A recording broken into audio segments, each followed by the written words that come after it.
नमस्कार छात्रों, welcome back. एक बार आप सबका फिर से स्वागत है डिकोड एग्जाम में। छात्रों, जैसा कि हम लोग पूरा प्रैक्टिस सेट करवा रहे हैं प्रीवियस क्वेश्चंस के लिए आधारित, आपको अगर कहा जाए, ठीक है, जनरल साइंस सामान्य विज्ञान के क्वेश्चंस है, फिजिक्स केमिस्ट्री बायोलॉजी के मिश्रित क्वेश्चंस यहाँ लगभग हम 30 क्वेश्चंस करवाते हैं, स्पेशल क्वेश्चन, और साथ में हम एक्सप्लेनेशन भी करते हैं जहाँ हमको ज़रूरी लगता है। और उम्मीद है कि आने वाली परीक्षाओं में काफ़ी ज़्यादा उपयोगी आपके लिए साबित होंगे। बस इतना है कि आप लोग लास्ट तक क्लास में बने रहिएगा, पूरी क्लास को देखिएगा, ठीक है। चलिए हम लोग शुरू करते हैं, देखते हैं आज के प्रश्न उत्तर क्या हैं। पहला प्रश्न हम सब सामने है जनरल साइंस का। प्रश्न कहता है कि विच of the following human genetic disorders is a sex linked disease या डिसऑर्डर, दोनों में से कोई भी है।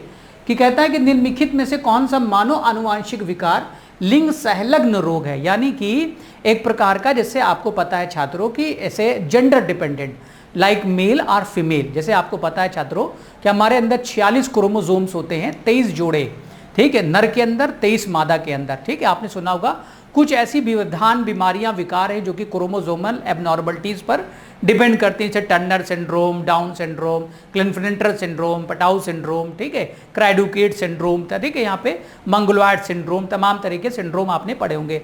उसी तरह से छात्रों यहाँ पे बात कर रहा है, जैसे कुछ ऐसे व्यवधान और रोग होते हैं जो कि जैसे पुरुष के अंदर डोमिनेंट होते हैं, प्रभावी होते हैं, स्त्री में निष्क्रिय होते हैं, या स्त्रियां वाहक होती हैं, पुरुष में वो रोग जाहिर होते हैं। इस प्रकार से ये प्रश्न पूछने की कोशिश कर रहा कि लिंग संलग्न का मतलब जो है सेक्स लिंक डिजीज है, सेक्स पर आधारित है कि ये मेल को होगा या फीमेल को होगा। जिसपे पहला रोग है छात्रों, आप परिचित हैं, हीमोफीलिया से, ठीक है।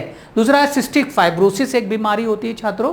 तीसरा एल्बिनिज्म से, और चौथा जो आपके सामने पीकेयू का मतलब है फिनाइल कीटोनूरिया, एक बीमारी होती है छात्रों, ये भी है। एल्बिनिज्म आपको पता है, जिसमें अंग्रेजों जैसा अपीयरेंस होता है, फिरंगी बन जाते हैं भूरे कलर के। सिस्टिक फाइब्रोसिस छात्रों होता है जिसे कहीं पे भी आपको जो है गांठ बन जाना, शरीर के अंदर जमा हो जाना, ऊतक के नीचे लाइनिंग बन जाना।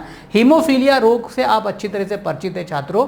ये जो हीमोफीलिया जो रोग है छात्रों, ये हीमोफीलिया के अंदर आपको हम बता दें कि जिसके अंदर आपने सुना होगा कि चोट लगने के बाद रक्त का थक्का नहीं बनता है, इन्हीं कारणों से, किसी के कारण के अनुपस्थिति के कारण, और इसमें अनियमित रक्त बह जाने से हो सकता है उसकी मृत्यु भी हो सकती है। हीमोफीलिया एक जन्मजात रोग है, यानी कि आनुवांशिक विकार जरूर है, लेकिन लिंग संलग्न बीमारी है, इसको हम कह सकते हैं सेक्स लिंक डिजीज है। इसमें आपने पता भी होगा छात्रों कि इसको हम लोग रॉयल फैमिली डिजीज के नाम से भी जानते हैं। जिसमें ब्लड क्लॉटिंग फैक्टर, जो रुधिर को जमाने वाले कारक होते हैं, वो किन्हीं कारण से बाई बर्थ एब्सेंट होते हैं, अनुपस्थित होते हैं, रुधिर का थक्का नहीं जमता, जिससे कि उससे क्या हो सकता है कि इसको ब्लीडर डिजीज भी बोलते हैं, रॉयल फैमिली डिजीज भी बोलते हैं, क्योंकि शाही परिवार रोगों में, ज्यादातर शाही परिवारों में बीमारी पाई गई, इससे इसका नाम पड़ गया royal family disease. Christmas disease भी बोलते हैं, ब्रीडर डिजीज भी बोलते हैं छात्रों, और इसका वास्तविक नाम जो है वो हीमोफीलिया है छात्रों।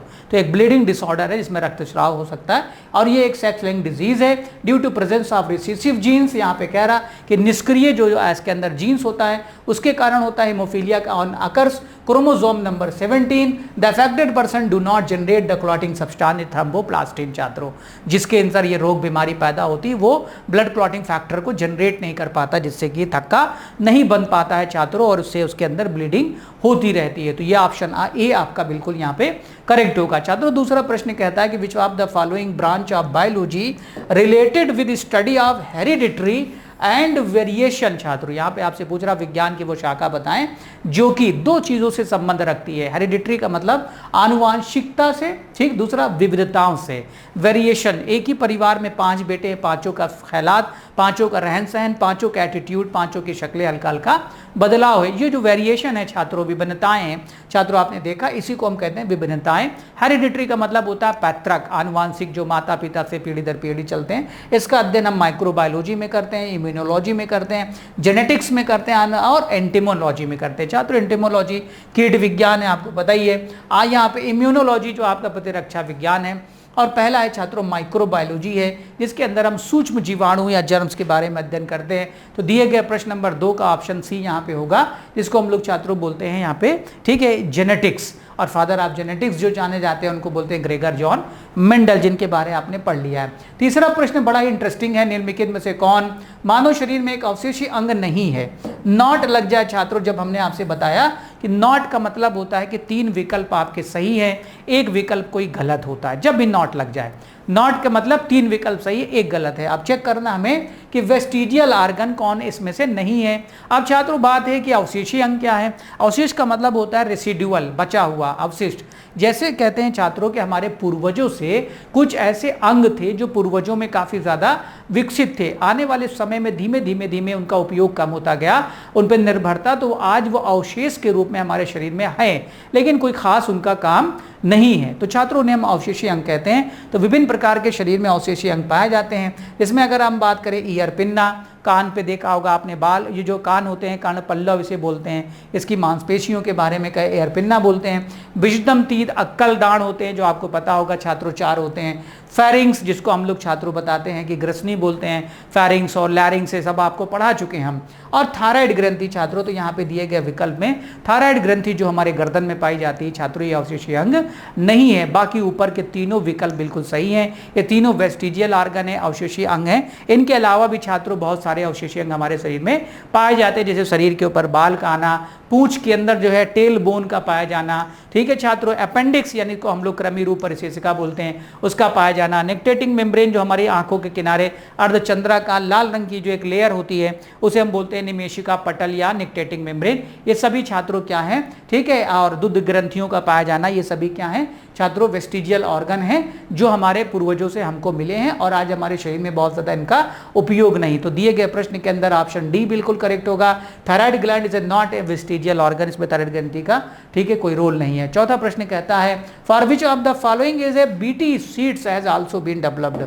यहाँ पे जो बीटी लिखा है छात्रों, आपने सुना होगा बीटी शब्द के बारे में। बैसिलस थ्यूरेंजेसिस नाम का एक जीवाणु है, उसके जीन्स का कुछ भाग जो है छात्रों आर्टिफिशियल इंजीनियरिंग करके नहीं बल्कि जेनेटिक इंजीनियरिंग के द्वारा, ठीक है, लैब के अंदर प्रोसेस करके छात्रों उस जीन्स को बीटी यानी कि बैसिलस थ्यूरेंजेसिस नाम के बैक्टीरिया को कुछ ऐसे फसलों में डाला गया है जो को वो फसलें जो है कीट से बची रहने के लिए, यानी कि आपके पेस्ट से बची रहने के लिए फसलों को इम्यूनिटी दी गई है। यानी कौन सी इसमें से कह रहा है कि फसल है जिसके अंदर बीटी सीड्स बनाया गया, वीट, मेज, कॉटन और पल्स। छात्रों BT cotton, BT brinjal, BT potato, आपने बीटी टोमेटो के बारे में सुना होगा। अक्सर पर्यावरणविद जो है वो उसके खिलाफ रहे हैं। बीटी कॉटन की प्रजातियों को बनाना ये पर्यावरण के लिए भी दुष्प्रभाव हो सकता है छात्रों, स्वास्थ्य में भी प्रभाव पड़ सकता है। लेकिन कुल मिला के अगर आपसे पूछे बीटी सीड बनाया गया है तो आप सबसे पहले कहेंगे कॉटन का। क्वेश्चन नंबर 4 का ऑप्शन सी छात्रों यहाँ पे बिल्कुल सही होगा। इसको जीएम फूड कहते हैं, जेनेटिकली मॉडिफाइड जो लैब के अंदर आंशिक रूप से बनाया जाए। अगला 5वां प्रश्न कहता है कि Dolly was an example of cloned, यानी जो डॉली है छात्रों वो क्या है, किसका क्लोन है। दुनिया में सबसे पहले छात्रों आपको पता होगा कि क्लोन बनाया गया, मनुष्य का नहीं जानवर के अंदर, और सफल क्लोन था, बाद में सर्वाइव नहीं कर पाया, उसकी मृत्यु हो गई। वो डॉग का था, कुत्ते का, गाय का, भेड़ का या मुर्गी का। तो डॉली क्या है छात्रों, यहाँ पे शीप एक भेड़ थी जो कि आपको पता है कि बाद में वो देहांत हुआ, उसकी मृत्यु हो गई, वो सरवाइव नहीं कर पाई। क्लोन का मतलब होता है कॉपी, बिल्कुल अपने माँ बाप की शक्ल का बिल्कुल कॉपी पेस्ट हो। Dolly was an example of first clone sheep. Dolly was born in 5 July 1996 in Roslin Institute, Edinburgh, Scotland. It was the first manual clone from somatic cell. Somatic का मतलब छात्रों जो कायिक कोशिकाएं होती जो हमारे चेहरे पर, हाथ पैर में पाई जाती हैं, क्योंकि जो फिजिकल अपीयरेंस होता है वो सोमैटिक सेल की वजह से होता है। जो आपके अंदर एटीट्यूड है, आपके अंदर जो स्वभाव है छात्रों, वो सभी चीज़ें जो है वो माँ बाप से मिलती है जर्म सेल के द्वारा। कोशिकाएं भी 2 प्रकार की होती है, सोमैटिक और जर्म सेल। तो यहाँ पे छात्रों ऑप्शन सी बिल्कुल सही होगा, डॉलीज है sheep, Dolly was a sheep. Question number 6, निम्नलिखित में से कौन मानव शरीर में एक अवशेषी अंग है। आप कंफ्यूज मत होइएगा, यहाँ पे पूछा जा रहा है कौन सा एक है और वहाँ पे कौन सा एक नहीं था, यानी 3 सही थे 1 गलत था। यहाँ पे क्या है 3 गलत है 1 सही है। आपको बताना है कि इनमें से कौन सा एक वेस्टिजियल ऑर्गन है। पहला है विजडम टीथ, अक्कलदान, दूसरा है स्प्लीन, प्लीहा, तीसरा है थायराइड ग्रंथि, चौथा है गाल ब्लैडर। तो सीधा सीधा आप कह सकते हैं कि मनुष्य के अंदर 4 विजडम टीथ होते हैं, 2 ऊपर 2 नीचे। छात्रों ये बहुत बाद में निकलते हैं, इन्हें हम अक्कल दाढ़ कहते हैं। क्वेश्चन नंबर 6 का ऑप्शन ए यहाँ पे क्या होगा छात्रों, बिल्कुल करेक्ट होगा। विजडम टीथ है वेस्टिजियल ऑर्गन, ठीक है, इन ह्यूमन। अदर ऑर्गन्स भी हैं जो हमने आज ही पढ़ा है आपको। 7वां प्रश्न कहता है निम्नलिखित में से कौन मानव शरीर में एक अवशेषी अंग है। अब लीजिए ये भी एक प्रश्न आ गया, ठीक है। ऐसे क्या फायदा हो रहा है, हर टाइप्स के क्वेश्चन आपको यहाँ पे मिल रहे हैं। मल्टीपल आपने देखा होगा क्वेश्चन जो है यहाँ पर आपको मिले हैं, एक से 3 क्वेश्चन आपको मिल रहे हैं सेट से। तो अगला है आपके सामने टेल बोन, पूंछ की हड्डी जो होती है छात्रों वो दिखाई कम पड़ेगी आपको, स्प्लीन, प्लीहा, थायराइड और गाल ब्लैडर। तो छात्रों यहाँ पे जो करेक्ट आंसर होगा टेल बोन, पूंछ की हड्डी। पूंछ होती नहीं छात्रों, ऐसे कहा जाता है कि हमारे पूर्वजों में टेल बोन होती थी, यानी कि पहले पूंछ होती थी, ठीक, कान बड़े बड़े होते थे, बाल शरीर पर बहुत ज़्यादा होते थे, अजीब सी वेशभूषा थी हमारी, क्योंकि छात्रों आपको पता है कि कहा गया कि आप शिकारी होते थे। पहले बताते कि 4 हाथ पैर से चलते थे, जानवर होते थे, फिर सीधा चलना शुरू किया मानव ने, फिर आज मॉडर्न मैन बन गए हम लोग, ठीक है। तो वो पूंछ आज भी अवशेषी के रूप में रह गई। अब पूंछ आपको दिखाई नहीं पड़ेगी छात्रों, पूंछ की हड्डी बची है, इसे टेल बोन या कॉक्सिक्स बोन बोलते हैं। क्वेश्चन नंबर 7 का ऑप्शन ए यहाँ पे क्या होगा, बिल्कुल करेक्ट होगा छात्रों, ठीक है। यहाँ पे नीचे लिखा हुआ है कि जो एंड होता है बोन्स का वो उसका नाम है कॉक्सिक्स होता है। कॉक्सिक्स बोन को ही हम लोग टेल बोन बोलते हैं। रीढ़ की हड्डी जहां समाप्त होती है हिप के पास में, वहां पर छात्रों ये हड्डी पाई जाती है। क्वेश्चन नंबर 7 का ऑप्शन यहाँ पे था, ठीक है छात्रों, टेल बोन, यानी ऑप्शन ए बिल्कुल करेक्ट था। 8वां प्रश्न कहता है निम्नलिखित में से किसने प्राकृतिक चयन सिद्धांत का प्रतिपादन किया था। The theory of natural selection किसने दिया था। बहुत इंपॉर्टेंट क्वेश्चन है छात्रों, और इनको आज भी आप याद करेंगे क्योंकि आप कंपटीशन दे रहे हैं, आप भी तैयारी कर रहे हैं, ठीक है, सिविल सर्विसेज की।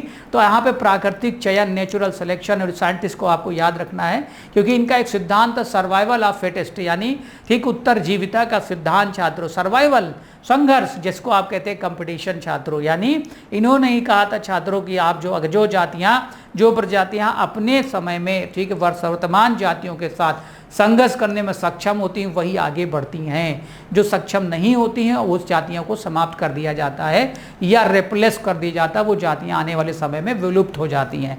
यानी कहने का मतलब है रिप्लेसमेंट, आपका रिप्लेसमेंट कर दिया जाएगा।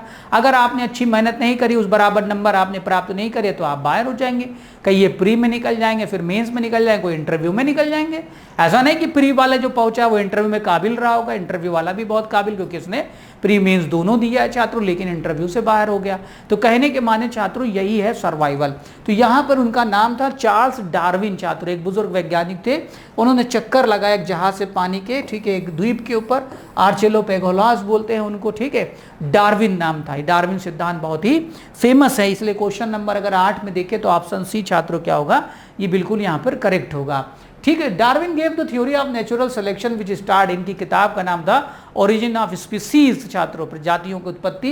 Natural selection is ability to organism to survive in given environment due to phenotypic trait, it is a key mechanism of evolution. इन्होंने कहा कि छात्रों जो फेनोटाइपिक, जो हमारे अंदर कैरेक्टर्स होते हैं, जो कि मतलब माहौल के आधार पर जो हम अपने आप को ढाल लेते हैं, पंजे होना, नाखून होना, ठीक है, जैसे हम लोग अपने आप को कहते हैं ना छात्रों कि जिस हालात में आप रेगिस्तान वाले लोग देखिए किस प्रकार के रहते हैं, ठंडे इलाकों वाले लोग किस प्रकार के रहते हैं, ठीक है, जो बारिश वाले इलाकों में अपने आप को लोग ढाल लेते हैं। फिनोटाइपिक का मतलब होता है बाहरी अपीयरेंस से जो आप अपने आप को आवरण के हिसाब से ढाल लेते हैं ट्रेट के आधार पर। यही है सर्वाइवल का तरीका, इसी को हम नेचुरल सिलेक्शन कहते हैं छात्रों, प्राकृतिक चयन कहते हैं। और जो नहीं ढाल पाते वो नहीं रह पाते हैं। तो ये आगे बढ़ते हैं छात्रों, अगला प्रश्न नंबर 9 कहता है some viruses have RNA but no DNA. कहता है कुछ विषाणु ऐसे हैं जिसमें कि आरएनए है, ठीक है, राइबोन्यूक्लिक एसिड है, बट नो डीएनए, उनमें डीएनए है ही नहीं। दिस वुड इंडिकेट दैट, क्या इंडिकेट करता है, क्या बताता है, कहता है कि कुछ विषाणु में आरएनए होता है, राइबोन्यूक्लिक एसिड है, लेकिन डीएनए नहीं। इससे पता चलता है कि ये विषाणु प्रतिकृति नहीं कर सकते, यानी रिप्लिकेशन नहीं कर सकते, ग्रोथ नहीं कर सकते। क्या ये सही है? दूसरा कहता है इन विषाणु की कोई आनुवांशिक जानकारी नहीं है, पहली। दूसरा, तीसरा कहता है आरएनए इन विषाणु में वंशानुगत जानकारी प्रसारित करता है, यानी जिनके अंदर आरएनए पाया जा रहा है, RNA transmitted the heredity information in this viruses, their nucleic acid can be crystallize. चौथा तो बिल्कुल बेतुका ऑप्शन है, इसमें कोई मतलब नहीं।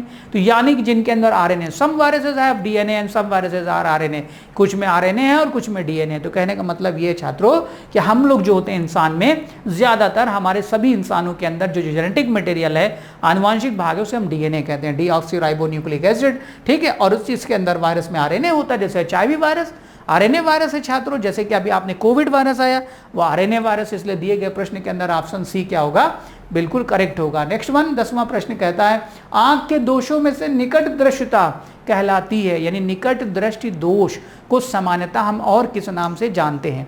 यहाँ पे आपसे पूछ रहा है among the defect of I the short site sightedness is the card, यानी निकट दृष्टि दोष छात्रों, नाम निकट है लेकिन वस्तु दूर की साफ नहीं दिखाई देती। ये नाम उल्टा है छात्रों, क्यों है? हमने फिजिक्स पढ़ाई, पढ़ लीजिएगा जाके। एक ऐसा रोग है जिसमें वस्तु साफ नहीं दिखाई देती, कहाँ, दूर की, पास की वस्तु साफ दिखाई नहीं देती। नौजवानों का ये रोग है छात्रों, जिसे हम कहते हैं कोमा, हाइपरमेट्रोपिया, मायोपिया या स्टिग्मेटिज्म, दृष्टि वैषम्य रोग। तो छात्रों इसको हम लोग बोलते हैं मायोपिया, इसको बोलते हैं निकट दृष्टि दोष, वस्तु दूर की साफ दिखाई नहीं देती। ठीक है छात्रों, इसके अंदर लेंस का जो उपयोग होता है वो भी आपसे एग्जाम में पूछा गया है। क्वेश्चन नंबर 10 का ऑप्शन सी जो होगा वो बिल्कुल करेक्ट होगा। यहाँ पे साफ साफ आपके लिखा हुआ है कि कॉनकेव यानी अवतल लेंस लगाकर, जैसे कि हमारा छात्रों, ठीक है, I am suffer from myopia, निकट दृष्टि दोष, ठीक है, शॉर्ट साइटनेस बोलते हैं इसको। हमें दूर की वस्तु स्पष्ट दिखाई नहीं देगी लेकिन पास की वस्तु स्पष्ट दिखाई देगी छात्रों। क्वेश्चन नंबर, ठीक है, ये हो गया ऑप्शन सी आपका था। ठीक है, 10वें में 11वां प्रश्न कहता है कि which one of the following is A deficiency disease. ये इनमें से कह रहा है कि कौन सा एक रोग जो है वो कमी वाला रोग है। कोई वायरस से होता है, कोई बैक्टीरिया से, कोई प्रोटोजोआ से होता है, कोई वर्म से होता है, कोई मच्छर से होता है। अस्थमा, ज्वाइंटिस, स्कर्वी और कैंसर। अस्थमा आपको पता है बहुत सारे कारण हैं, कमी से तो नहीं होता। ज्वाइंटिस भी छात्रों ऑब्स्ट्रक्शंस की वजह से होता है, रुकावट की वजह से, माल फंक्शनल ऑफ लीवर के प्रभाव से हो सकता है। तीसरा स्कर्वी है। हाँ, स्कर्वी को तो हम लोग कह सकते हैं छात्रों इसलिए क्योंकि विटामिन सी की कमी से होता है। ये तो बात तय है कि विटामिन सी यानी स्कॉर्बिक एसिड जिसे कहते हैं, खट्टे पदार्थों में मिल जाता है। स्कर्वी मसूड़ों के ऊपर प्रभाव डालता है और कैंसर किसी कमी से नहीं होता है छात्रों। इसके कैंसर के पैदा करने वाले कारकों को कार्सिनोजन कहते हैं। क्वेश्चन नंबर 11 का ऑप्शन सी छात्रों यहाँ पे क्या होगा, बिल्कुल करेक्ट होगा। अब 12वां प्रश्न बड़ा ही महत्वपूर्ण है, कहता है which one of the following elements is associated with the teeth disorder. बड़ा कंफ्यूजन है इसके अंदर, समझ लीजिएगा छात्रों। यहाँ पे क्या कह रहा है कि निम्न में से कौन सा तत्व दांतों के विकार से संबंधित है। अब उसकी कमी हो जाए या ज्यादती, इसके ऊपर नहीं बात कर रहा, लेकिन कह रहा है कि भाई मामला इससे टच में बना है, दूरी है, लेकिन कह रहा दांत के संबंध रखता है। क्लोरीन, फ्लोरीन, ब्रोमीन, आयोडीन, ये चारों तत्व 17वें वर्ग के अंदर आवर्त सारणी में पाए जाते हैं। तो यहाँ पे जो आंसर होगा छात्रों वो फ्लोरीन फ्लोराइड। फ्लोरीन का नाम आपने सुना होगा छात्रों। फ्लोरीन भी काफी खतरनाक जो है छात्रों, क्या है ये, एक हैलोजन तत्व है। हैलोजन का मतलब होता है लवण वाला तत्व है। क्वेश्चन नंबर 12 का ऑप्शन भी है। ज्यादा हो जाए तब भी समस्या और कम हो जाए तो भी समस्या। तो यहाँ पे कह रहा है कि fluorine deficiency lead to the disorder of teeth bone. A lack of fluorides in a diet leads to the demineralization of tooth animal during attack of bacteria acid। छात्र एनिमल जानते हैं आप लोग, दांतों के ऊपर जो चढ़ा हुआ व्हाइट कोटिंग होता है ना, उसको बोलते हैं पॉलिश, को बहुत ज़्यादा हार्ड होती है बॉडी के अंदर, उसके ऊपर भी छात्रों उस पर प्रभाव पड़ता है। ठीक है, स्पॉट्स पड़ जाते हैं येलो कलर के। फ्लोराइड की अधिकता और कमी छात्रों बेसिकली आपको पानी के अंदर मिलेगी। पानी के अंदर ज़्यादा तब भी समस्या, कम तब भी समस्या। 13वां सवाल कहता है दांतों के एनिमल के धब्बे पड़ने का क्या कारण है।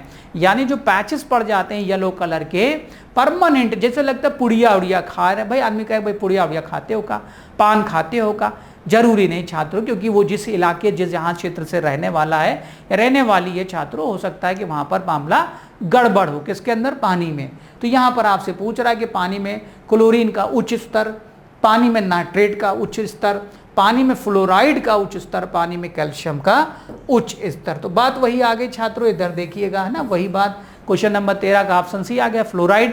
तो फ्लोराइड ज़्यादा हो जाए तब समस्या और कम हो जाए तब भी समस्या, क्योंकि आपसे पूछा भी जाता है क्या आपके टूथपेस्ट में नमक है, नमक वाला बात छोड़ दीजिए, क्या आपके टूथपेस्ट में क्या होना चाहिए, तो फ्लोराइड। क्या ज़्यादा होना चाहिए, नहीं होना चाहिए, तो फ्लोराइड।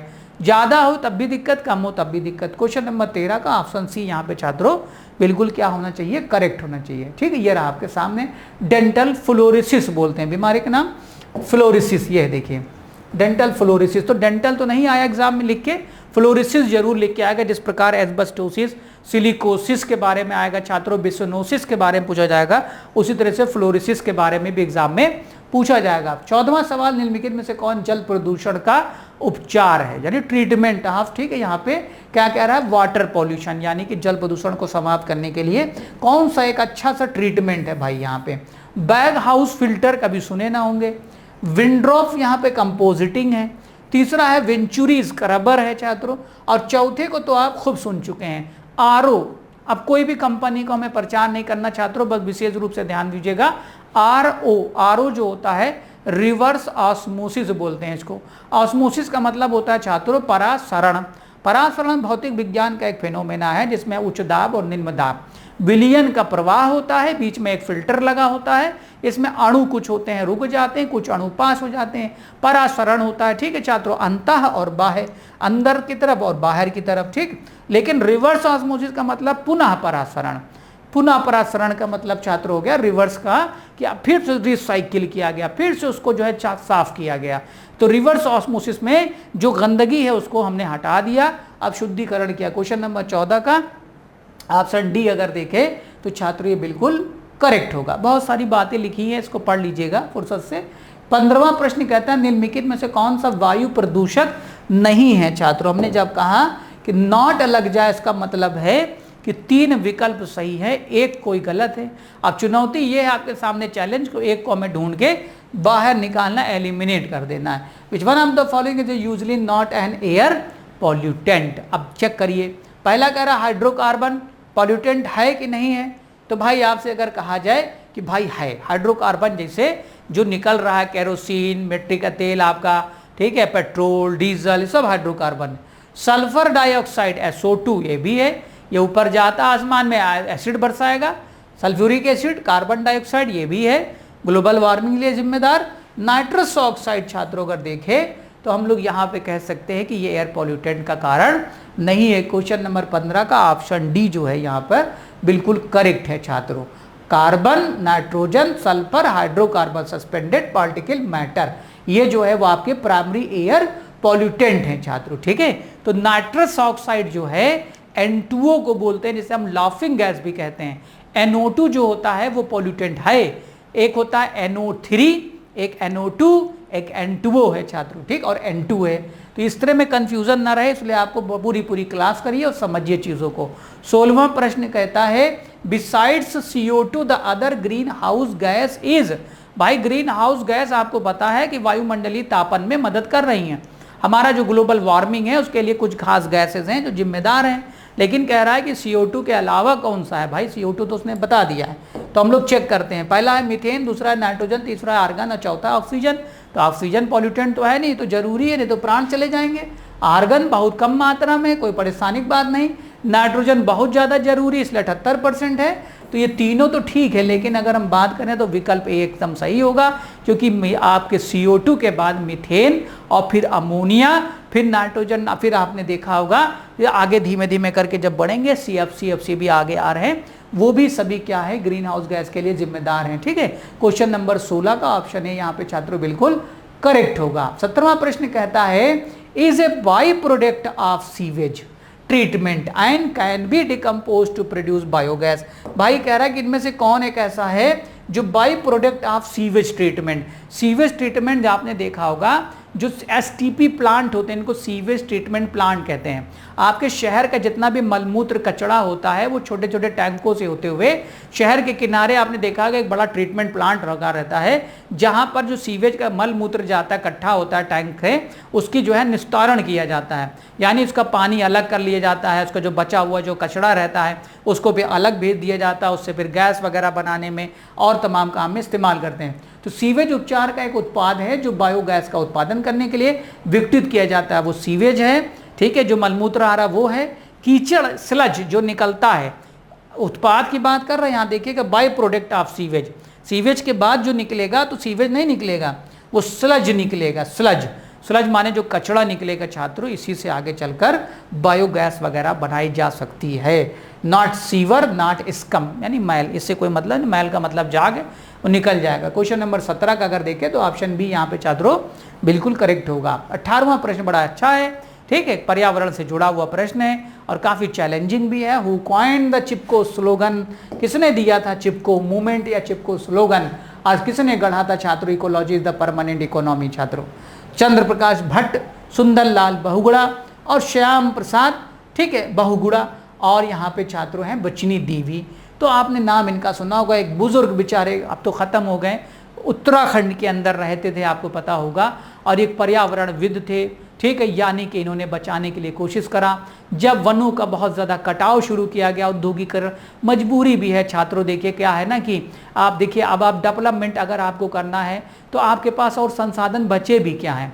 खेती करना है तो सपाट जमीन चाहिए। अब वन के अंदर तो आप खेती कर नहीं सकते, तो वन का कहीं ना कहीं कटाव करना पड़ेगा। लेकिन समस्या ये है कि उसका अल्टरनेट भी हमें ढूंढना पड़ेगा कि जितना हम कहीं पर वन को काटें तो आसपास कहीं इलाके में जाके वन को फिर से हम लगा भी दें, यानी पेड़ों को लगा दें ताकि काउंटर रहे, मामला बराबर रहे। तो वन को जब काटते तो छात्रों बड़ी समस्या खड़ी होती है, उसके लिए बड़ा लंबा टॉपिक चाहिए, ठीक है, समय होगा बाद में बात करेंगे। सुंदरलाल बहुगुणा साहब थे जिन्होंने क्या किया, पेड़ों से चिपक गए, एक अभियान चलाया जिसके लिए पेड़ को बचाने के लिए, पर्यावरण को। क्वेश्चन नंबर 18 का ऑप्शन भी यहाँ बिल्कुल सही होगा, इसका नाम था चिपको मूवमेंट, ठीक है। टेहरी गढ़वाल जानते होंगे, उत्तराखंड में एक जगह है, वहां से वो संबंध रखते थे, बिलोंग करते थे छात्रों, ठीक है। आगे उन्होंने काफी ज्यादा भरसक प्रयास किया। अप्रैल 1973 की बात है, यहाँ पे मंडल नाम था जगह का, अलकनंदा वैली के अंदर, जहाँ इन्होंने शुरू किया था। 19वां प्रश्न कहता है निम्नलिखित में से किस ग्रीन हाउस गैसों में सबसे अधिक ऊष्मा ट्रैप करने की क्षमता है। ऊष्मा ट्रैप का मतलब होता है कि फंसा लेना, यानी हीट को, ऊष्मा को। कौन सी हीट की बात कर रहा छात्रों, जो सूर्य से प्रकाश और ऊष्मा आता है, पृथ्वी पर टकराता है, पृथ्वी को गर्म करता है, फिर पुनः जो है जब हीट वापस निकल कर वायुमंडल में जाती है तो फिर वो हीट को रोक लेने वाली गैसेस हैं, जिन्हें हम छात्रों ग्रीन हाउस गैस कहते हैं, ठीक है। और तो वो गैस में पूछ रहा है कि कौन सी गैस ऐसी है जो सबसे ज्यादा ऊष्मा को रोक लेती है, यानी कि वायुमंडल में ऊपर जाने नहीं देती। पहला ऑप्शन है chlorofluorocarbon, methane, carbon dioxide, nitrous oxide. तो छात्रों यहाँ पे अगर देखें तो CFC, क्लोरोफ्लोरोकार्बन जो होती हैं, हेलॉन गैसेस जो होती है, मोस्ट रिस्पॉन्सिबल हैं, ये हीट को ट्रैप करने में सबसे ज्यादा योगदान देती हैं। 20वां प्रश्न आपके सामने आ गया, हवा में अनिश्चित काल तक निलंबित रहने वाले और पवन धाराओं द्वारा परिवहन किए गए कणों को क्या कहते हैं। अनिश्चित काल तक पड़े रहने वाले, यहां समझिएगा छात्रों, धुंध है, धूल है, क्या है, जो हवा में पड़े हैं आपके, ठीक है, अनिश्चित काल तक। पार्टिकुलेट्स रिमेनिंग सस्पेंडेड, यानी कि जो हवा में पड़े हैं, air indefinitely and transported by wind current are carried, हवा द्वारा इधर उधर जाते हैं लेकिन अनिश्चित काल तक पड़े, उनका कोई निस्तारण नहीं होता। उनके लिए हम कौन सा टर्म यूज करते हैं, मिस्ट, धुंध, एरोसॉल और धुआं। तो छात्रों आपने पढ़ा होगा एरोसॉल, जो कि जैसे छात्रों कोई लोहे का टुकड़ा है, प्लास्टिक का टुकड़ा है, टिन का टुकड़ा है, धातु का टुकड़ा, छोटे छोटे से क्रिस्टल रवे हैं, वो हवा में जो छात्रों घूम रहे हैं, ठीक है, गैस से निकले हुए, ऑटोमोबाइल एग्जॉस्ट से निकले हुए तत्व हैं, वो सभी क्या है छात्रों, वो हवा में उड़ा करते हैं छात्रों। ये परमानेंटली बने रहते हैं, जो कि जाके आपके श्वास को, हमारे श्वास को, बच्चों के श्वास को नुकसान देते हैं, ठीक है। Colloidal solution of fine solid particle, liquid droplet in air, hedge, dust, fog और ETC। तो एरोसॉल छात्रों याद रखिएगा, एरोसॉल। 21वां प्रश्न है, नगर पालिका ठोस अपशिष्ट के निपटान में सबसे कम पसंदीदा टेक्निक क्या है। यानी कहने का मतलब ये है कि भाई जिसको नगर निगम जो होगा, जो आपके यहाँ से कूड़ा कचरा उठा के ले जाते हैं, तो कौन सा ऐसा काम है जो उनको सबसे कम पसंद आएगा, यानी उनका मन का नहीं है। मन का मतलब है कि कॉस्टली है या बहुत ज़्यादा उसमें समय लगेगा व्यर्थ का, वो कौन सा काम है। पहला कह रहा है भस्मीकरण, भाई भस्मीकरण तो आसान है, ले जाके उसको जला वला के ख़त्म कर देते हैं, ठीक है। खाद बना देना, उसकी खाद बना देना काट कूट के, बायो फर्टिलाइजर। तीसरा है भूमि भरना, लैंड फिलिंग का मतलब होता है कि कहीं गड्ढा उड्ढा पड़ा है, ले जाके ट्रक से ट्रक, आप देखो तो बहुत होता है, हर जगह होता है। ब्रिकेटिंग, ब्रिक्वेटिंग का मतलब होता है छात्रों कि उसके बॉक्स बना देना, कचड़े के ब्लॉक बना देना, ब्लॉक बना के जो है उनको रख देना, जिससे आगे चलकर उसका सदुपयोग किया जा सके, इसका इस्तेमाल किया जा सके। यहाँ पे कह रहे हैं incineration waste treatment which involve the burning, जलाना। कंपोजिटिंग, बायोडिग्रेडेबल गार्बेज जो होता है उसको सॉइल रिच फर्टिलिटी में बदल देते हैं, ग्रीन मैन्योर बना देते हैं, खाद बना देते हैं। लैंड फिलिंग जो है जमीन भर देना। Briquetting process to convert loose biomass waste like cotton stalk into high density solid block which can be further use as a fuel. जैसे ग्रीन बॉक्स, ग्रीन बॉक्स के बारे में आपने सुना होगा, green blocks, sorry, green blocks का मतलब होता है जो ऐसे ब्लॉक्स बनाए जाएं जिसके अंदर आपने देखा घर वर बनाने में भी इस्तेमाल किए जाते हैं। इसमें हमने आपसे बताया था ग्रीन मैन्योर वन्योर खाद वाद की जो से होते हैं, जो आपके कचरा वगैरह निकलता है फसल वसल का, उसको, और आपने कहा था कि जिसमें सैंड बालू वगैरह मिलाकर ब्लॉक बनाकर उसको घर में इको फ्रेंडली घर मकान बनाने में यूज़ कर सकते हैं। उस तरह से इसको भी फ्यूल के जैसे कंडा है छात्रों, समझ लीजिए कंडा, उपला वगैरह बनाते हैं, सुखा के रख लेते हैं, आगे चलकर जलाने में काम आता है। तो ये बता रहा है कि छांट के अगर हम इसको ब्लॉक के रूप में सुखा के रख लें तो आगे चलकर ये काम आएगा, लेकिन ये सबसे नापसंदीदा अगर हम काम कहें ये जो है जल उसको निस्तारण का तरीका नगर निगम का। 22वां प्रश्न कहता है निम्नलिखित में से कौन एक ग्रीन हाउस गैस या गैस है जो ओजोन परत को समाप्त कर सकती है। तो अकेले तो है नहीं छात्रों, तो कई सारी गैसेज है, तो आपको याद भी रखना पड़ेगा वो कौन कौन सी ग्रीन हाउस गैस हैं। इसके लिए आपको जो है हमारी क्लास करनी पड़ेगी पर्यावरण वाली छात्रों, ठीक है, जिसमें हमने गैसेस वगैरह पढ़ाया था। इसमें कह रहा BF3O2 और CHClF2 और Cl2 छात्रों। तो ये यहाँ पे आप देखिए एक हेलोन्स गैस आपके सामने दिखाई पड़ रही है CHClF2, ठीक है, यहाँ पे लिखा है CHCl, तो इसको फ्रीऑन बोलते हैं जो कि रेफ्रिजरेटर और आपके जो AC वगैरह के अंदर कूलेंट के रूप में भरा जाता था। क्लोरोफ्लोरोकार्बन बोलते हैं जिसमें HFC भी आ रहा है छात्रों। Responsible ozone depletion, ozone depletion का मतलब ओजोन परत को नष्ट करने में सबसे बड़ा इनका योगदान है छात्रों, ठीक है। अब यहाँ पे अगला प्रश्न था कि निम्नलिखित में से कौन सी ग्रीन हाउस गैस या गैस है जो ओजोन परत को नष्ट कर सकती है। तो अब ये कई सारे क्वेश्चन है छात्रों, हो सकता है आंसर आप देख भी लिए, कोई बड़ी बात नहीं, लेकिन ओजोन को समाप्त करने के लिए CHClF2 था और यहाँ पे छात्रों क्या है CCl2F2 है। ये देखिए ऑप्शन डी है। मुद्दा ये है कि ये CFC गैसेस हैं जिन्हें हम जनरली क्लोरोफ्लोरोकार्बन कहते हैं, चाहे इसके अंदर कार्बन के साथ फ्लोरीन हो, चाहे क्लोरीन हो, चाहे ब्रोमीन हो। तो छात्रों यहाँ पे कुल मिला के 28वें प्रश्न का ऑप्शन डी CCl2F2 होगा, जो कि बिल्कुल यहाँ पे करेक्ट है छात्रों। जो भी हम आपसे बता चुके हैं ओजोन परत को नुकसान, वही ओजोन परत जो कि हमारे समताप मंडल में पाई जाती है स्ट्रेटोस्फीयर के अंदर, और बताया ये जाता है कि यूवी जो हरा हानिकारक पाराबैंगनी किरणें आती हैं उनको ये अवशोषित कर लेती है, हमें प्रोटेक्ट करती है, पृथ्वी को बचाती है। 24वां प्रश्न कहता है निम्नलिखित में से कौन मुख्य रूप से शीशा प्रदूषण का कारण बन सकता है। शीशा का मतलब जो छात्रों चेहरा देखने वाला नहीं, शीशे का मतलब होता है लेड। लेड जो है प्लम्बम बोलते हैं इसको, PB, ठीक है, 82,208 इसका आवर्त जो है पीरियोडिक टेबल में इसका नंबर है। CFL में, लैंप में, ऑटोमोबाइल इंडस्ट्रीज में, पॉलीमर या डीजल इंजन में। तो छात्रों ऑटोमोबाइल इंडस्ट्रीज जो शीशा रहित तेल के बारे में आपने सुना होगा, शीशा रहित तेल जो होता है, लेड रहित तेल जो है लेते हैं हम लोग पेट्रोल वगैरह।